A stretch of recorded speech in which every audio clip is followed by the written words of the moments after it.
আমার আলোচনা আমি শুরু করার আগে একটি কথা বলতে চাই। বাংলাদেশের সমস্ত উলামায়ে কেরামের দিলের তামান্না এই বাংলার জমিনে কোরআনের রাজ কায়েম হওয়ার কথা বলেন, ঠিক কিনা? কিন্তু অত্যন্ত দুঃখের বিষয়, অত্যন্ত পরিতাপের বিষয়, সমস্ত উলামায়ে কেরাম এখনো পর্যন্ত 100% একত্রিত হতে পারে নাই, ঐক্যবদ্ধ হতে পারে নাই, কথা বলেন ঠিক কিনা? সুতরাং সমস্ত দ্বন্দ্ব ফ্যাসাদকে ভুলে গিয়ে, সমস্ত মত পার্থক্যকে ভুলে গিয়ে, কে টুপি পরলো, কে টুপি পরলো না, কে নবীতে হাত বাঁধলো, কে হাত বাঁধলো না, কে মিলাদ করলো, কে মিলাদ করলো না, এই মত পার্থক্যকে ভুলে গিয়ে ঐক্যবদ্ধ হয়ে সর্বপ্রথম বাংলার জমিনে কোরআনের রাজ কায়েম করতে হবে, কথা বলেন ঠিক কিনা? আজ আমাদের ঐক্য না থাকার কারণে রাম বাম আমাদের মাথার উপরে চেপে বসছে, কথা বলেন ঠিক কিনা? একজন সাহাবী, রাসূলুল্লাহর একজন সাহাবী হযরতে খালিদ বিন ওয়ালিদের হুঙ্কারে তৎকালীন যা করা সম্ভব হয়েছে, আজ বাংলাদেশের 96 ভাগের মুসলমানের কাছে তা করা সম্ভব হচ্ছে না, কথা বলেন ঠিক কিনা? সুতরাং খালিদ বিন ওয়ালিদের মতন আওয়াজ তুলতে হবে, হযরতে ওমরে ফারুকের মতন আওয়াজ তুলতে হবে, যাতে করে সমস্ত কাফের মুশরিক বেঈমান মুরতাদের অন্তরে কম্পন সৃষ্টি হয়, কথা বলেন ঠিক কিনা? সুতরাং সেই আল্লাহু আকবারের ধ্বনি আপনারা কি দিতে চান? আপনারা কি দিতে চান? সবাই বলেন লিল্লাহি তাকবীর, লিল্লাহি তাকবীর। আল কোরআনের আলো না আর ঘরে জ্বলবে না, সংসদে চলো, সংসদে চলো। আল কোরআনের আলো, কোরআন আছে যেখানে, কোরআন নেই যেখানে, নারায়ে তাকবীর। আউযু বিল্লাহি মিনাশ শাইতানির রাজীম। বিসমিল্লাহির রহমানির রহিম। ومن أحسن قولا ممن دعا إلى الله،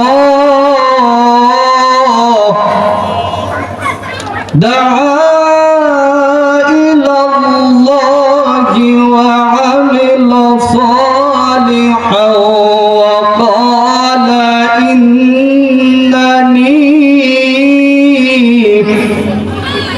وقال إنني من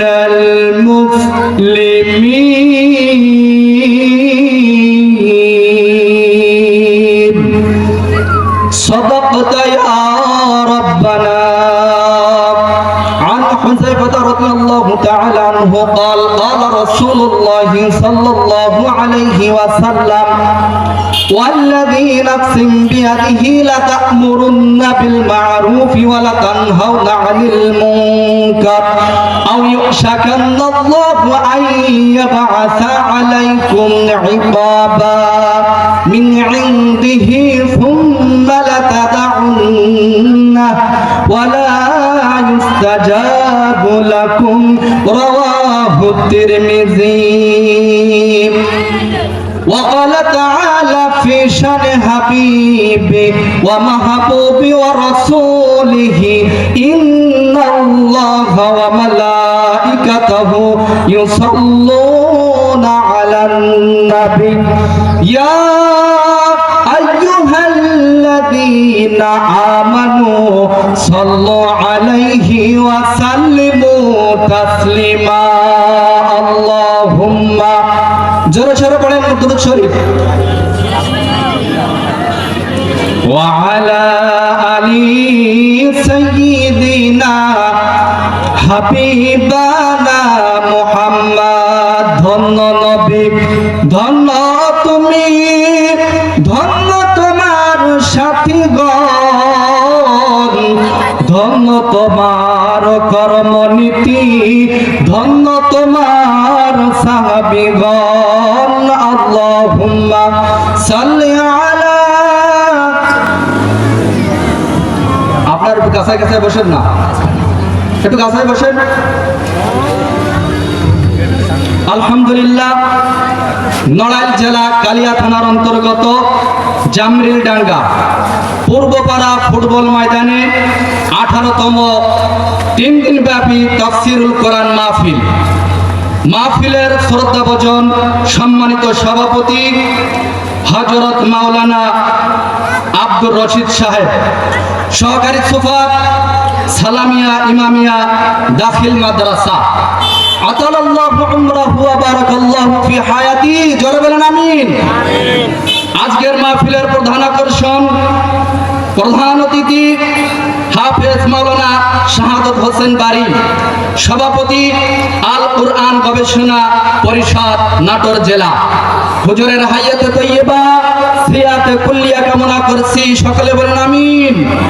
মাহফিলের দ্বিতীয় দিন ও তৃতীয় দিনের আমন্ত্রীয় উলামায়ে কেরাম হাফেজ হযরত মাওলানা মুফতি আবু জাফর সিদ্দিকী, হাফেজ হযরত মাওলানা মুফতি আব্দুল্লাহ আল মামুন সহ আমার সামনে উপবিষ্ট দিনপ্রিয় দিন পিপাসক কালেমার ঝান্ডাবাহী জাকেরান শাকেরান মুহিব্বান কোরআনের বাহকগণ, আমরা সেই সত্তা আল্লাহ জাল্লা শাআনুহু ওয়া তাআলার দরবারে লাখো কোটি শুকরিয়া জ্ঞাপন করছি যে মালিক আমাদেরকে বিভিন্ন গোত্র থেকে, বিভিন্ন এলাকা থেকে, বিভিন্ন স্থান থেকে কোরআনে কারীম শ্রবণ করার জন্য আমরা এই মাহফিলে আসতে পেরেছি।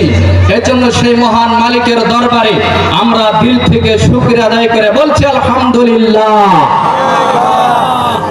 আমরা কি এই মাহফিলে আসতে পেরে খুশি নাকি বাজার?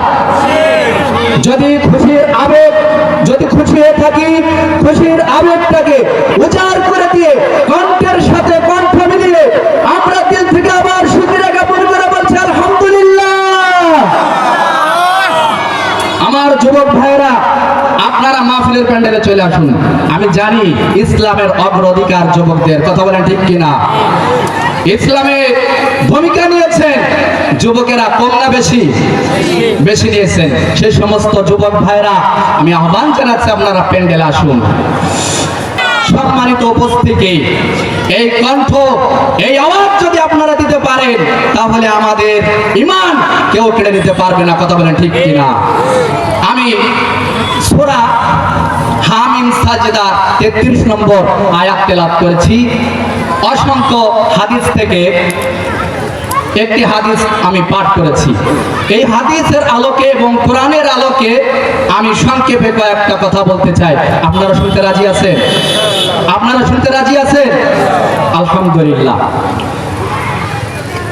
আল্লাহ রাব্বুল আলামিন কোরআনে কারীমে জানিয়েছেন, ওয়ামান আহসানু কাওলাম মিম্মান দাআ ইলাল্লাহি ওয়া আমিলা সালিহান ওয়া ক্বালা ইন্নানি মিনাল মুসলিমিন। আওয়াজ নাই, প্রথম তো আওয়াজ ছিল। বলেন আল্লাহু আকবার। সূরা হামিম সাজদা 24 নম্বর পারা 19 নম্বর পৃষ্ঠার 33 নম্বর আয়াত। এটা আল্লাহ রাব্বুল আলামিন বলেন, ওই ব্যক্তির থেকে উত্তম ব্যক্তি আর কে হতে পারে যে ব্যক্তি মানুষকে আল্লাহর দিকে আহ্বান করে। কোন দিকে? আল্লাহর দিকে আহ্বান করে এবং সে ভালো ভালো কাজের আদেশ দেয়, ভালো কাজের আদেশগুলো দিয়ে থাকে এবং সেই ভালো কাজ নিজেও করে এবং সে বলে আমি মুসলমানদের মধ্যে একজন। এই ব্যক্তির থেকে উত্তম ব্যক্তি আর কে হতে পারে?